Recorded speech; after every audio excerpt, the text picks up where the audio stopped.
Okay. Well, good morning, and thank you very much for joining us. The subject matter today is terror, in the sense that, a resurgence of it, especially in the Northeast. And our guest to talk about that with us, for we had thought that we were actually making strides against the scourge, but we find out that that isn't indeed the case. There would appear to have been a reawakening of the terror that is being unleashed. We don't know by who, but the usual suspect is Boko Haram and its renewed killings campaign in the Northeast. Dr. John Ngamsa, he's a university don. He's special advisor to the governor of Adamawa State on communication and strategy, as well as being a public affairs commentator and lecturer. A fine morning to you, Dr. Ngamsa. Good morning, Yuri. How are you? Indeed. Thank you very much for making the time for us. When it hit the news that this was the situation that we were facing, for those who are not close to the, shall we say, to the theater of operations, since we have security people there, people would have felt it was a setback because they might have thought that we were actually making gains in the war against terror. But now it seems that not so. Now, you first of all, you please give us perspective to the renewed killings that are reportedly going on in the Northeast, especially in the Adamawa area. What exactly? We hear that in the nature of revenge killings for citizens speaking to the authorities about their activities. Put us in context, sir. Well, I think maybe there's a little misinformation there, or direction to say. More precisely, when you talk about security in the Northeast, definitely you don't exempt Adamawa for one, because for some time it's been an issue of the fact that we are bordering Borno State directly, and then Yobe State is also bordering Borno on the other flank.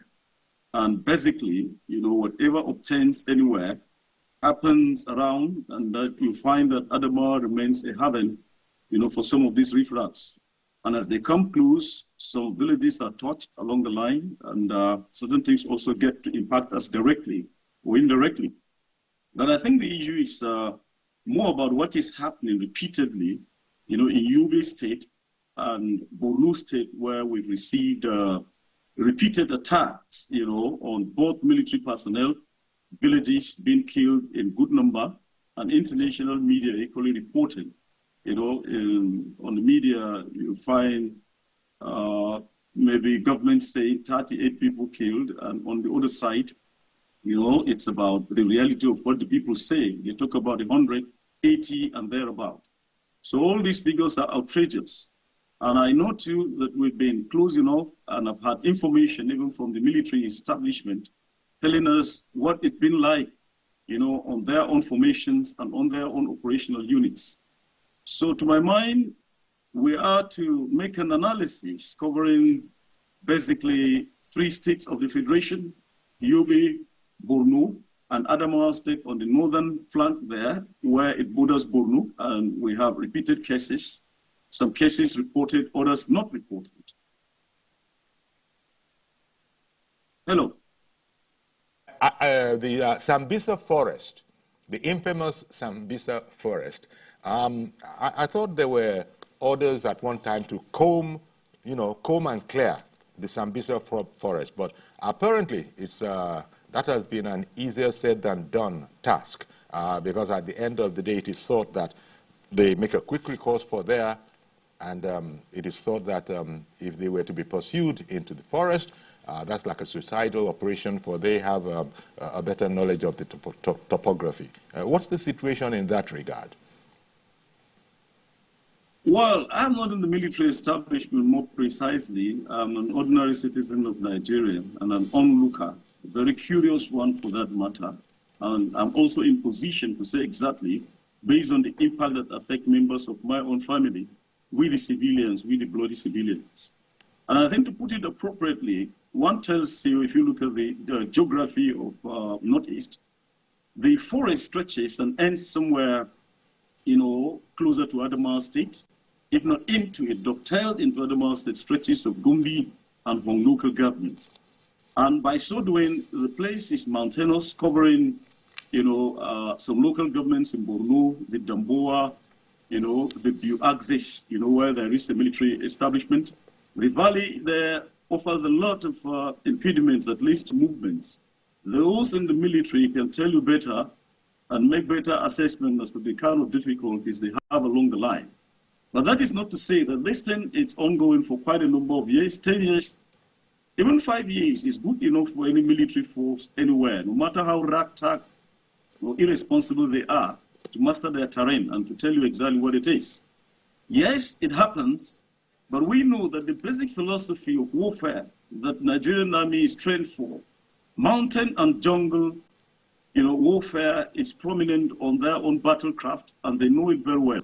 So within the period, one cannot say that they failed, but one can equally say that they've not been able, to meet up their general expectation as to what to do to block them.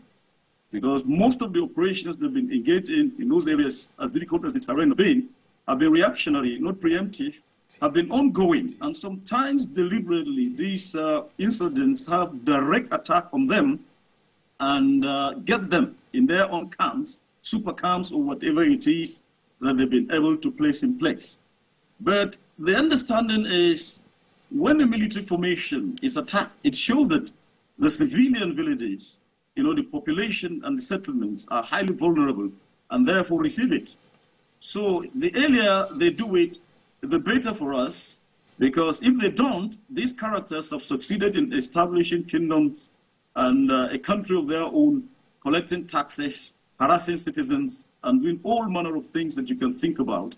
Now we're spanning a situation of over 10 years, of attack on our own ordinary citizens. You dare not ply the continental route, or the national routes, or even the rural ones that connect villages and towns around the axis. So you have to keep praying and sometimes have to think of how you are going to do your own protection or to protect yourself. So this time around, if soldiers are killed, what else would the ordinary citizens do?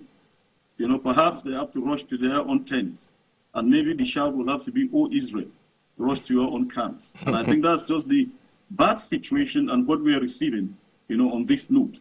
So comfortably or more seriously, whether we like it or not, we have to accept the fact that these guys are holding territories in Nigeria. Looking at the character of what they've done precisely in Yobe State, attacking even local government headquarters, attacking the presidential lodge, moving away with vehicles, that tells you that they are free. And they came to Yobe in high visibility of what is described to be riding nothing less than 50 motorcycles. And if you can have that kind of visibility at any moment, simple Google search, simple picture from the satellite, simple reports from the natives can give you a collaborative report to understand the simple fact that something is highly relaxed. And either the nation is not taking that serious, or we as a nation or country, whatever it is we call ourselves, are not serious about stopping this issue. I'm meant to understand that anywhere there is a government stamping site, by that I mean local government secretariat, by that I mean lodge, governor's lodge or presidential lodge in any local government. Anything that touches it, touches Asoro. So it's a serious thing, and if only our security services can equally come, acknowledge, and tell you that yes, this has taken place, and nothing is done, at least to bring these characters to book, I think we've missed the mark. Like we once discussed with you, told me that these guys live in rings. If they are pursued from one place, they move to the next. It is almost becoming predictable that even outsiders, if you take a very good analysis of media reports, you'll accept with me that these characters can be predicted. Because if they attack one village, they have a direction they go to. And definitely you are going to predict and even know the next village that these characters are going to attack. So if that is it, what for God's sake is happening to our own intelligence gathering? What are they talking about? Maybe when they talk about synergy between the DSS, the army, and all the agencies involved, the police, you see and you hear that only on the radio, or you get it only on the television, and you see foreigners coming to tell you exactly what to do with that particular thing. So is it that we are living just by theories and not practice of reality? Or is it that something is holding us? That thing is what is stopping us from achieving exactly our objective and doing that which is right. In my mind, as an analyst and as a concerned citizen, yes, I will insist that except the military establishment, the security services establishment in Nigeria sits up and follow the philosophy by which they are established to bring protection to the people, I think this issue is becoming ridiculous and the outside world is laughing at us. Thank you very much, Dr. Ngamsa. In fact, you have sort of summarily answered the question I was going to ask. So what does all of this tell you in terms of a renewed hope that we were, this is the mantra that we were all singing, that look, whatever it was like before, things are going to be different.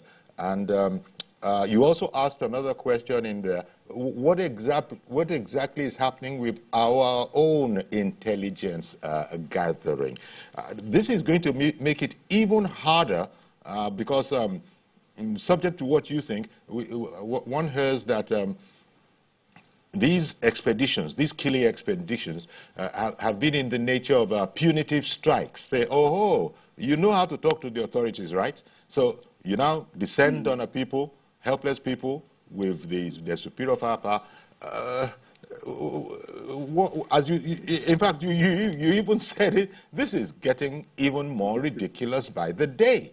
So, what hope is there? We can't give up hope, but really, analyze the scant hope that is available, or is it more than scant? Well, you know, recently I followed the NSA, that's the National Security Advisor, where he was given, you know, a scorecard of what they've been able to do. That in itself is commendable, looking at the space, you know, and the largeness and the enormosity of the problem. You know, we have to take contextual issues to mark. He specifically talked about, you know, the personalities that are involved in doing banditry in some parts, and even the Boko Haram. That they also measured, you know, the limited successes they've had, you know, on the vanishing of some of the characters that are masterminding that particular thing. Now, number two, you can follow exactly what they're also doing as to the idea of trying to clamp down on financiers of this terror. You know, they've been able to bring even a lady sponsor or some kind of things like that, and they're following them more effectively and having some results. Let's assume that strategically that is going to give us, you know, a space to accept the fact that the NSA, the security establishment in Nigeria, is working at least to bring the situation under control. But then, like you rightly said, we're not to underestimate where these characters are coming from, or even the intensity and the volume and the engagement and the sponsorship that goes into Boko Haram. Perhaps our nation, at practical level, are not trying to understand, you know, what other people have understood. A number of us have been brought in by non-governmental organizations, specialists, you know, that can offer philanthropy in the area of security advice. They've given us training. And what they tend to tell us and what we tend to learn, and even what the communities get to understand, is the fact that something can be done.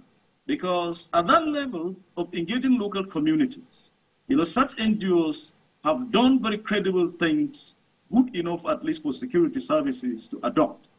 At least, if you meet an ordinary person in anywhere there is a crisis, Yobe, Borno, Adamawa, or wherever NGOs have been to, they have locals, they have vigilantes, they've even trained our own formal security services on how to utilize, you know, early warning, early response technique, at least to get good information enough to preempt and to stop some of these things. Now, one sets to wonder, you know, why there is a gross failure in the aspect of trying to bring this collaboration, not only between the security services, but also between local communities and traditional rulers good enough to do it. Okay. Now, let me assume that with all my frustration on this issue and some of my participation in raising awareness and sharing concern, that something will effectively be done and that the NSA will re-strategize and make something that will have to be more of people-oriented kind of security-generated information good enough for them to establish and to do that which is right. Okay. Now we're tired in this country. You know, our frustration goes on that attacks are done on ordinary citizens, and records that are coming from what people are saying about, number of casualties differ from what comes from the security agencies. I think that is not done anywhere in the whole world. When we take examples of civilized democracies, organized nations, and even smaller nations, when something happens, you get to hear only one figure about the number of casualties. That's right. Not the security forces saying 39, or 40-something, and then the citizens themselves are saying over 100. Exactly. So who do you believe? That shows that there is an open space. One second, Yes, Dr. yes. Ngamza. Let me bring Yes. in Mr. George, who I want to thank you very much, Mr. George. You've held on for so very long. Thank you very much for your patience. Go ahead, Mr. George. Good morning, Uncle Yori. Good morning. Thank you for calling in. And good morning to the special advisor. Yes. Uncle Yori, I do not see any difference between Boko Haram and the bandits and the kidnappers. They simply change modes. It is the same group of people. You see, when the military concentrated in the northeast, they sort of relapsed and then moved to other areas. That's where the bandits came about and the kidnappers making money. Our security agents are also trying to tackle the bandits in one zone or the other. They will go back. They couldn't have been idle for 2 years or so now that they were, quiet in the northeast, for them to just suddenly come up again. What surprises me, many people have been advising security agencies on the approach to these things. Why don't you form groups of security agents and approach this thing from different directions, zone by zone? This is what I mean, Uncle Yori. If it is northeast you want to tackle, send a team of security people and let those security people surround them and be coming to them from different directions and fish them out. Do it in the same way in another zone. But I don't know, the military may be wise. I don't know why they do not want to adopt that approach. A few days ago, I saw the Minister of State for Defense in military uniform trying to do some kind of showmanship. It's not called for, Uncle Yori, that they want to fish out bandits and kidnappers in a particular zone, I think northwest. Do they think that the criminals are fools? When you give them notice that you are coming, you are already telling them what to do. Yesterday, I saw one of the criminals or the leaders of the criminals on YouTube. He was boasting, say, look at these people. Do you think we are in this crime business if we were afraid of you? He had the effrontery to do that because you have given him notice that you are coming and he will plan on how to avoid you. This is the way I think there is need for change of strategy. I remember Tony Ofeyeton was saying this thing in one of the programs that you have hosted on this topic. Yes. But yes. whether the military is to listen is another thing. We need to change strategy to be able to tackle these criminals once and for all. Okay. Well, thank you. Thank you very much, Mr. George. And again, once more, thank you very much for holding on all the time that you did. I didn't want to interrupt Dr. John Ngamza at the time. Now, the ideas about maybe if a strategy apparently is not working the way we thought it would, we could change it. That idea, that notion has been on the table for quite a while. And we've heard the military chiefs talk along those lines, that the president has now given an order. We are going to do all that is necessary, and there's going to be a zero tolerance. But it's like we've heard it all before, and nothing has changed. And as we were just being told, they actually are boasting online that these people, are they serious? Are they really serious? And so this is a big problem because it does look like they can strike at will, and not only are they doing so, they're thumbing their nose up at us as they are doing it.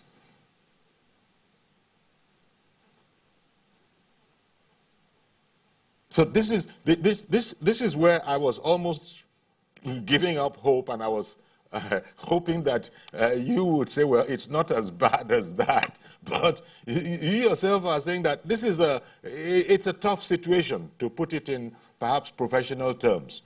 Because whereas we are appreciative of all our men and women in uniform, is there a sense in which Nigerians expect more? And do you think that they can legitimately do so, Dr. Ngamza? You know, when you look at the profile of the kind of training given to our security services, you'll be shocked to notice that there are a few countries in the world that can boast of that. While the United States of America can think of technology, can think of philosophies, can think of development and academics, but they live on their own world, in their own world. Nigeria, our security services have been taken to nearly all over the Federation, all over the world, the globe. They've been to Scotland Yard, they've been to FBI, they've gone to Russia, they've received covered and overt, knowledge on virtually everything. When you get into the library and you curiously maybe just look at what they study, I tell you it's world standard. I've had reasons to interact, with good students, of the War and Peace College or thereabout, and I noticed that these are fantastic people. There are even professors in there. They have all manner of training. They know the basics. But now coming back to where we can actually apply what is sincerely required of us, I think it's the question we need to ask ourselves, or else we need to fold ourselves as a nation and just simply remember Humpty Dumpty, who sat on the wall and had a great fall, and broken into pieces, and that not even king's horses can pull. That should not be our story in Nigeria. While I cast this picture, I want to insist on the basic fact that there is something they can do. They know it and they can do it. Perhaps where it is not working is the disconnection between the knowledge they've learned some other places and the reality on ground. Let me just give you this example.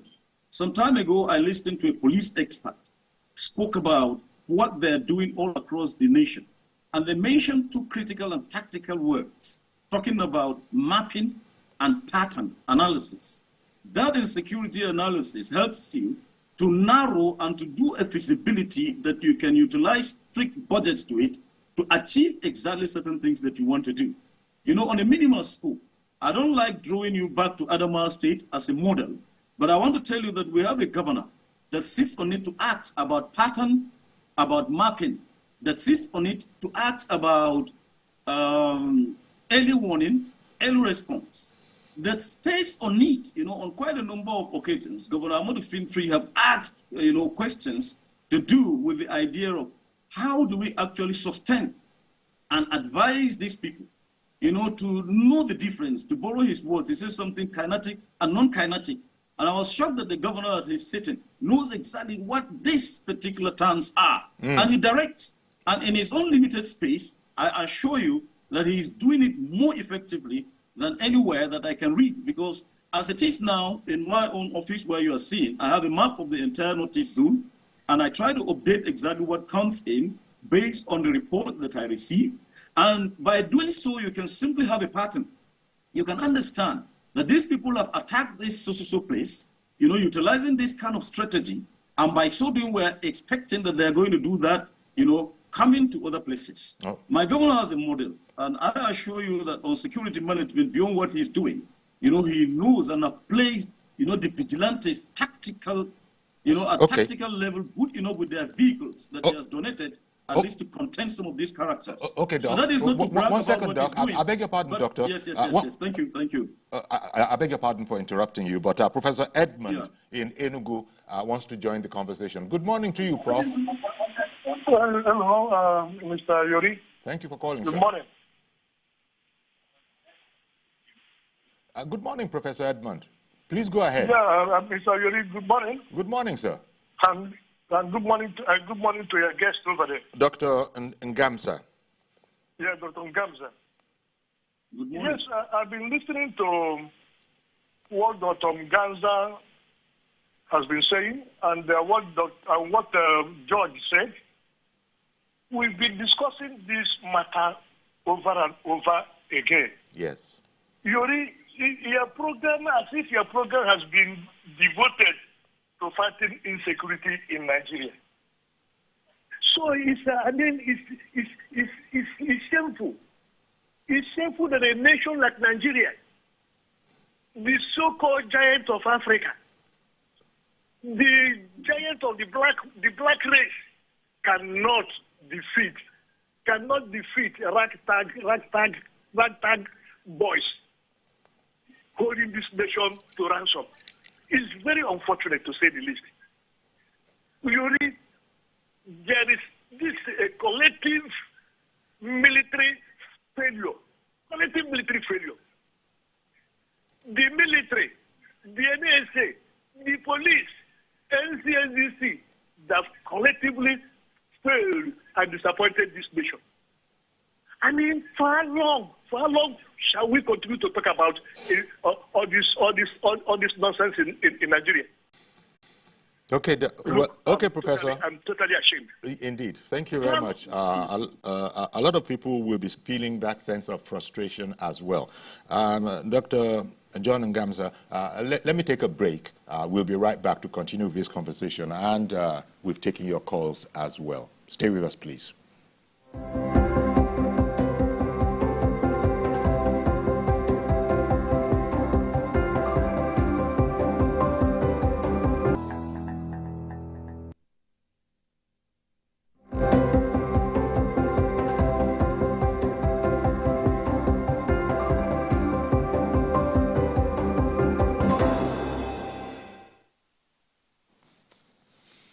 Okay, welcome back, and thanks to our guest, Dr. John Ngamsa, who is joining us remotely via Zoom. He's the Special Advisor to the Governor of Adamawa State on Communication and Strategy. He's also a public affairs commentator and a university lecturer. Professor Edmund was saying there that it's just about shameful to most Nigerians that ragtag formations such as Boko Haram are giving us the runaround. Now, the last thing one ever wants to do is to give credit to the enemy. But really, one begins to wonder, considering that the Nigerian military has its own, reputation. It does have its own reputation. For it to be given the runaround like this, you begin to wonder. Once again, I say one doesn't want to be crediting the enemy. You begin to wonder how much of a ragtag formation they really are. Well, Yuri, if I may just respond, I'll tell you that fighting insurgency and criminality in whatever form all over the world is as difficult as we all know, because anywhere, you subject the hit and run technique, guerrilla method, it's going to take some time at least to survive that. I know that even United States of America, in the international, whatever it is, have been to places where they have to run and leave. You remember the case of Che Guevara, you remember the case of Latin America, you remember the case of so many places that America have meddled themselves into. With their firepower, they've not been able to suppress and to do that which is effective. But then here we are. That is not to give excuse for the fact that things cannot be worked. What I'm trying to say is that our forces have received the best training. Let me just say world over. Whatever technology they're deficient in, perhaps is where we have to sit up and ensure that we get them all the support that they require to do it. But there's much to be done. And that which is to be done is at the local level. Security administration is basic. You are made a local government chairman. In Yobe, for instance, 2 basic local governments is like they're under total control, of, some of these riff-raff characters that come in and unleash mayhem on the people. What are they doing, for God's sake? What are they reporting? How serious are they about it? How are they connecting, with the governor of that particular state? How are they giving meaningful and timely information for good response? I think that's where our attention got to be based on. Now, I understand everybody's frustration. I've been frustrated, but I've limited myself to a particular small space.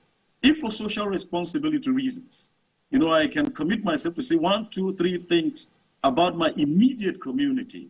I can comfortably tell you that I've given my advice, I've given my timely response. I've given my information, at the time that is required, and perhaps that is what is maybe giving me the credibility and the sense to be had by people like you on these issues. Then what are we supposed to do? Is to ensure that we connect between what we think is high up there and what is low down here. In the classroom, I know basically, what I try to do in education when you have to talk about the hots and the lots, higher order thinking skills, and then the lower order thinking skills. Higher order for those that do the strategy, and lower order for those that are down, that are supposed to raise the concern, at least to make up what is sincerely required of them. That we know in the classroom, that you can categorize your own classroom and effectively communicate by giving illustrations that match that which is right. Are the security operatives or the establishment in Nigeria sincerely connecting with those at the grassroots and giving them the information that is sincerely required? That's a big question. And I can comfortably tell you unnoticed that if they get to harness what is a grassroots issue, they can make it up. I was talking with a very respected traditional ruler, the Lamido of Adamawa. Once he told us that, farmer harder crisis is not something that should come to state level. It's something that can be addressed, at the village or the ward level by the local authorities. And that, in effect, is not been done, and that is why we have continuous crises that are appearing to be big and bogus, that we are talking about as if we cannot solve them. So there's something, Uncle Yori, that should be done, that we need to connect between our local resources, and the sophisticated resources good enough to do that which is right. I tell you, there's disconnection, and that is the reason why we're having this kind of embarrassment. Yes. And we'll continue to have it if we don't take our time to take issues serious. Because whether we like it or not, we must learn to map, from micro to macro, macro to micro. This connectivity will have to be. That synergy they keep talking about as an academic issue, spending money on, at least should be done with much more reality. If they fail somewhere, please let them contact some of us. We are free. We are ordinary citizens, and we have ordinary solutions to give them. While they go to London and they go to Langley, Virginia, to receive all the kind of courses, please come back to Urobochi and come back to Mafa or come back to Goza and ask the locals there what is sincerely required. All right. Give them what it takes, and you will see that you have a good response to it. Okay. Mr. Aminu in Yola, thank you for calling in. Go ahead, please. Very good morning. Thank you. Good morning, sir. Yeah, I am calling from the state where Mr. Gamza belongs. And I don't know in what yardstick he is talking about. Some people who generate insecurity can sit down on television stations and be talking about security. Go to Gamza's profile and see the right of the heart. How do you mean, sir? Sorry, how do you mean, sir? What I mean, go check Gamza on Facebook and see what he was been writing from 2015 till today. And go and check. So Gamza has no local standing. Gamza has no local standing to be talking about people that generate insecurity. It's unfortunate. It's unfortunate. He should check himself very well before he starts talking grammars. He should go and check himself and be a liberal person. Well, having heard that criticism, I beg your pardon, Mr. Aminu. Check his profile and see who he is. Having heard that criticism, thank you very much. Would you like to weigh in on the subject matter, apart from the criticism of our guest? Okay, it does look as if Aminu had a sole objective, and well, yes, he has voiced his own criticism, but I did want to get his take on the matter. Unfortunately, we were denied that. Aminu, in case you reconsider, you could call back in because you've already, registered your criticism of, the reasons of our guest. But I did want to say, okay, you appear to know something about it. Let's talk about that, in addition to your criticism. I don't know if, Dr. Gamsa, I don't know if you... I'm ready for it. No, I'm ready for it. Because you've been writing for... Well, the one thing that he did, sort of put out there is that you've long been writing on these matters, and you've long been addressing the public on these matters of security.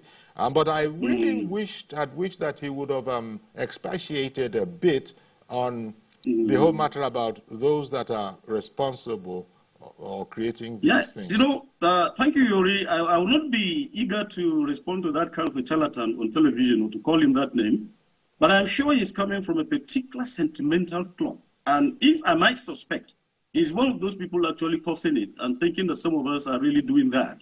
But you should check my profile very well. I have engaged quite a number of people in working out things. Yes, maybe the incident he's trying to talk about is when certain things happen in my area, at my own locality. I've not written anything hateful against anybody. I've rather proffered solutions. And that I'm talking about this issue, I'm talking on it on good authority. And if Aminu is his name, as a matter of fact, he's one of those people causing some of those damages that are expected. My concern presently is to give you a module of how we've been able to do in our own local space, particularly in Numan Lamridium. So that's the space he was talking about. Yes, certain things happened there. People spoke for people. And he himself was one of those people, if I might recover, that have been part of those people that have added gasoline on fire, at least to bring about crisis. I'm not afraid of him. But what I'm doing presently, my concern is what solutions do we have presently, at least to attend to the issues that are disturbing us? Indeed. In my locality, there is relative peace. People are doing what is expected, and we've done it. We've engaged NGOs, we've engaged responsible people, and I can tell you that I am on a commendable committee of the state government on peace, on farmer harder crisis, that have achieved a law and that is serving a very good model, you know, for other states to copy. And I'm working on it 24 hours. That is the reason why you can see that I talk on some of these things on authority. So tell Aminu that if he has any fears at all, he should meet me. I will soon be opening a particular seminar on some of these things on what to do with local community security. I'm not afraid of him. I engage right people and I'll be willing to accept him. But that's not being too personal about it. Yes. Now let's look at what we are supposed to do. Like if you listen to me and follow the trend of what I was trying to say from the beginning, is to insist on the fact that there are workable things to be done. Indeed. And if I'll come back to that. We have to put them right. Thank you. I'll come back to that in a moment. Yes. I think Mr. Mohammed has called in from Jigawa. Did I get that correctly? Is it Mohammed in Jigawa? Hello? Hello, Mr. Mohammed. Good morning. Yes, good morning. This is a very good program. Thank you.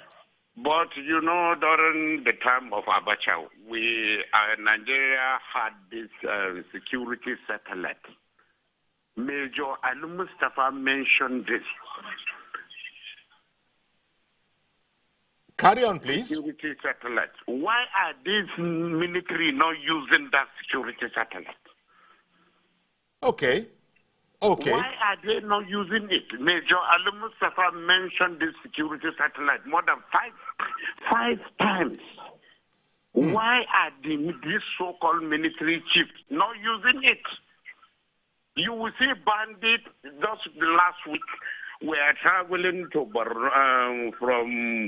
from Gashua to Yobe. See them in group 150. Three people in a bike with arms. Are you telling me security don't see that going on? All right. Okay. Thank you very much for calling in, Mr. Mohammed. Let me take that up with let me take that up with Dr. Gamsa. Two things. Yes. Aminu, who called in earlier, part of his criticism had been about big grammar and that kind of a thing. So I was wondering, is it possible that we might, because that seemed to be the import of his criticism, have we gotten too arcane, too academic? And now Mohammed calls in and says that, how about even the tech, and here we're going back to, if you want, fine grammar, because these are technological things again. He's saying that, look, what happened to our satellites, our security satellites? So if you look at that, like two extremes of the same issue. Well, Uncle Yori, you know that when people listen on media, they expect a lot. And you know that it's not what we discuss out here that forms part of the reality of what's on ground. Now, first of all, I will assure you that technology is advanced good enough that I have sitting friends in other places that can willingly give me, Google access to virtually every space, that I need wherever anything takes place. For instance, if there's an attack, within that moment, there is a global camera, that fixes on that. And if people like Aminu are not aware that the world is far beyond where he is, you'll get to understand that people are developing technologies to make up that which is right.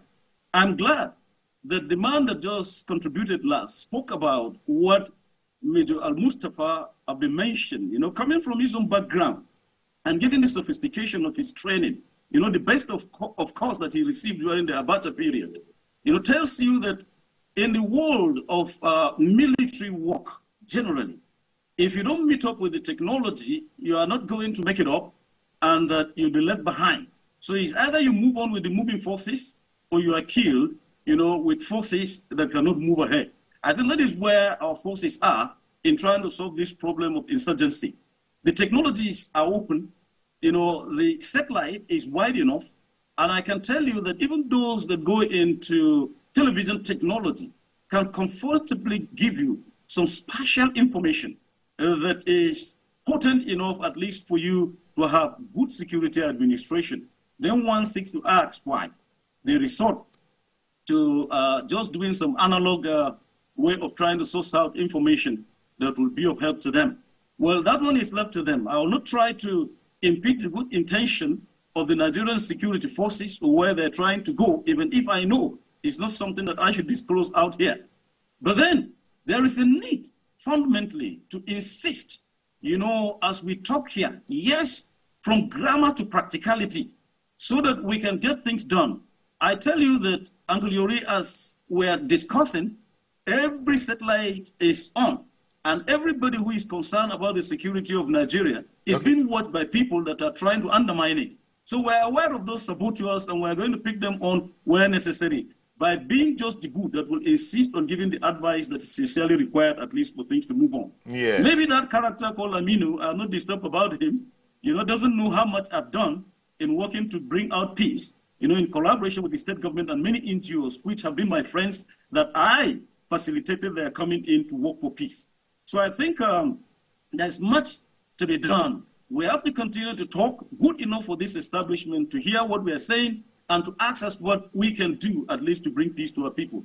We all know that anybody will have to live in peace in Nigeria and ensure that things work out fine. Okay. Now, on that particular point, are we really hearing ourselves as we are speaking, deliberating on these security challenges, by which I mean, it's one thing when you're in a war college setting, lecturers, technical, researchers, professionals, that's one setting. But you also had alluded to now translating all of this to boots on the ground, so to speak. Are you satisfied that we are making enough strides in that direction? That's translating the benefits of all the research and technology into it actually meaning something that can stop or at least deter the terrorists? Let me say yes, and let me say no. When you listen to good intentions of those that are giving the commands to hold for us, I assure you that they are disturbed and more worried about what is happening. I have friends in the security services. The larger part of those that I was to participate, in one of the security services for, they are now retired, but I didn't. I went into academics, and I'm happy about it. But we keep discussing in and out of service, and they'll tell you most sincerely what their sincere regrets are and what they're actually expecting to do. They are willing, and they're in good number, good enough. Bring them into some kind of community of security services personnel that are on retirement and ask them for solution and see if you are not going to get something. You'll definitely get. Fortunately, I've been able to work, and I've written 2 military biographies, and I interviewed on the history of the Nigerian Civil War. I interviewed General G.S. Diallo. I interviewed General Abdullah Shalam, and I know what they told me about the need at least to put some of these things. All of them are dead, they are gone. I'm trying to put their biographies together to tell you that yes, there's much that can be done, in theory, in academics, in studies, good enough. But by the time you do that, what you're supposed to do is to insist that you engage in giving security services productivity report. And that productivity report is out of your own, social responsibility that you are committed to the good of the nation. And I had to talk about charlatans that try to make reference to security issues and attack personalities. Oh. But the characters have not known how much quite a number of us and people beyond me have done, in trying to make security services sit up. We are here, we engage narratives. We try to encourage them. We tell them what is required. That is what we publish, and that is what we give them under the table. Indeed. And they collect. Indeed. So in the world of intelligence and security services, there is no acknowledgement. So what I'm trying to say is, let's all be participant citizens in the process of trying to do our best, good enough to help the security services to sit up. One area that we've identified and we need to actually have on is the simple fact that we need citizens' engagement, good enough for them to be grassroots oriented, so that they can generate the kind of information that is required for us to have solutions of things that are disturbing us. All right, like Dr. Gamsa, we're going to have to leave it here. But I want to thank you very much. I want to thank you very much for making the time for us this morning. As indeed, I do also thank those viewers who have called in to... Please tell Aminu to look for me and ask me what exactly it is so that I can help him out of his ignorance. Thank you, sir. Thank you very much, Dr. Gamsa. Thank you very much. Dr. John Gamsa, Special Advisor to the Governor of Adamawa on Communication and Strategy, as well as being a university lecturer and a public affairs commentator. Well, that's our program today. Do please join us on Monday for a fresh edition. I am Iyori Folani. Do have a great weekend.